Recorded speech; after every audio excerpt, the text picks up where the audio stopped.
All right, let's dive in. Today, we're unpacking a playbook for designing a life that's actually yours.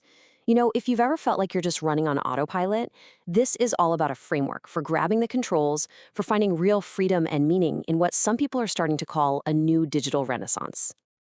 And this quote right here, this is really our starting point. Think about it. From school to our first job, we're basically handed a script, right? A purpose that society or our parents or our boss assigns to us. But what if you want to be the one writing the script? I mean, does this feeling resonate with you at all? The sense that you're just a character in a game where someone else is mashing the buttons? That default path, school, job, retirement, it can feel safe, for sure. But for so many people, it ends up being a total dead end when it comes to feeling alive and fulfilled. So first things first, let's really define the problem we're up against. Let's call it Act 1, the modern trap. It's this combination of an internal enemy and an external system that keeps so many talented, creative people feeling completely and utterly stuck. And this brings us to this wild concept called psychic entropy. It's basically the mind's default setting, chaos. Without a clear goal that you've chosen for yourself, our mental energy just scatters everywhere. That leads to anxiety, doom scrolling for hours, and that awful feeling of being busy but getting nothing done. It's this mental chaos that makes the default assigned path so tempting. It's simple. So, here are the two choices, really laid out side by side. You've got the assigned path. Yeah, it offers what feels like security, but you often end up being a specialist who can be easily replaced. Then there's the creator path. This is all about autonomy, about building true leverage, and becoming this kind of irreplaceable generalist who doesn't just play the game, they create the game. It's a trade-off, no doubt, between what looks safe and what gives you real freedom. Okay, so if that's the trap, how in the world do you escape it? Well, that brings us to Act 2, and this is all about reprogramming your mind. This is not about just gritting your teeth and working harder. It's about a fundamental shift in how you even think about motivation. This two-step framework is like an escape hatch. First, you define your anti-vision. Get super clear on everything you absolutely refuse to tolerate anymore. A soul-crushing job, being in debt, whatever it is for you. That pain creates incredible motivation. Then you just flip it. The absolute opposite of that nightmare scenario, that becomes your powerful, compelling vision for the future. And this process leads to one of the core beliefs of this whole playbook. You don't find your niche. You are the niche. Your weird, unique combination of skills, your odd interests, your personal history, that's your superpower. That's what makes you irreplaceable. The goal isn't to squeeze yourself into some pre-existing box, it's to build a whole world around your unique identity. But it all starts right here, with this one single realization. It's radical responsibility. You and only you are responsible for your life. No one is coming to save you. Your friends, your family, they can cheer you on, but you have to be the one to do the work. And you know what? That's not scary. It's the most liberating feeling in the world. It's the moment you finally take your power back. Okay, so we've shifted the mindset. Now it's time for action. Welcome to Act 3, the Future-Proof Toolkit. These are the high-leverage skills and systems you're going to need to actually build this new life. In an age of AI, being a hyper-specialist is getting pretty dangerous. The future belongs to the deep generalist. This skill stack here, it's all about adaptability. Writing forces you to think clearly. Marketing and sales help you persuade and get your ideas out there. And entrepreneurship is kind of the meta skill that ties it all together. And these liberating arts like logic, rhetoric, psychology, they give you a timeless edge that no machine can ever replicate. Now, building these skills takes serious focus. That's where deep work comes in, concentrating without any distractions on a really demanding task.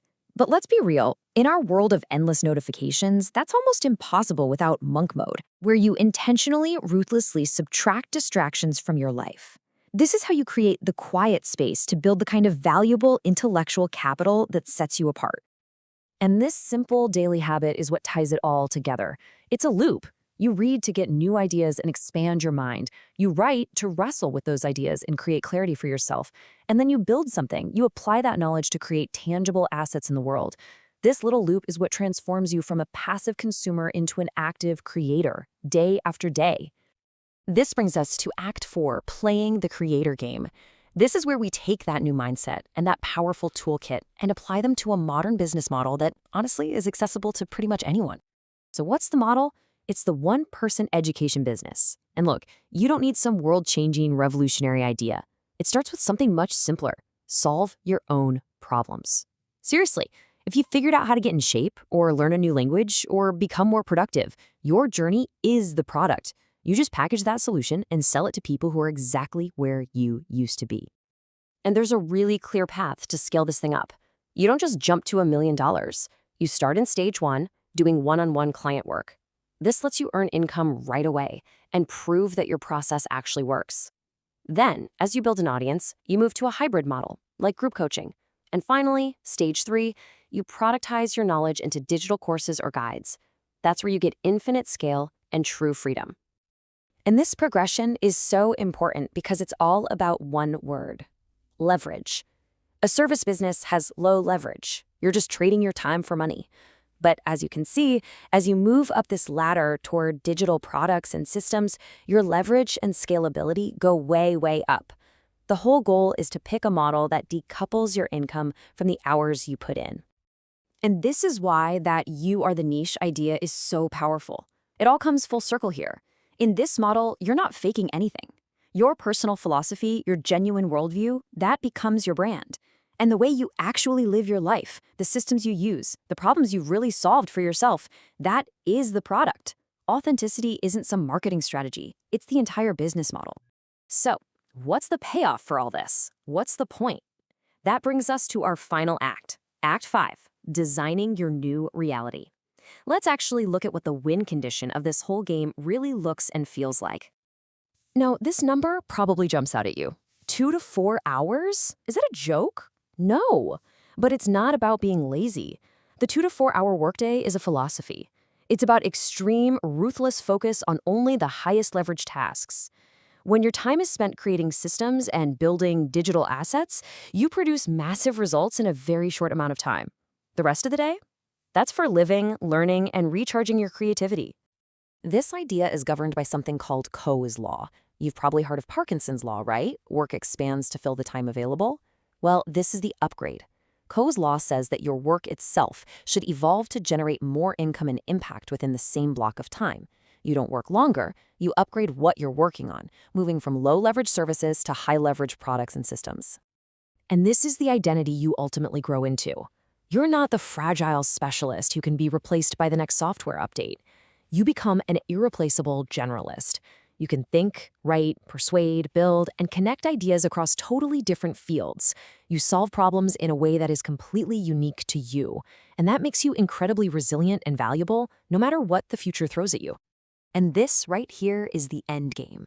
The wall between work and life just dissolves. Your work becomes play because you're just following your curiosity. Wealth isn't the thing you're chasing anymore.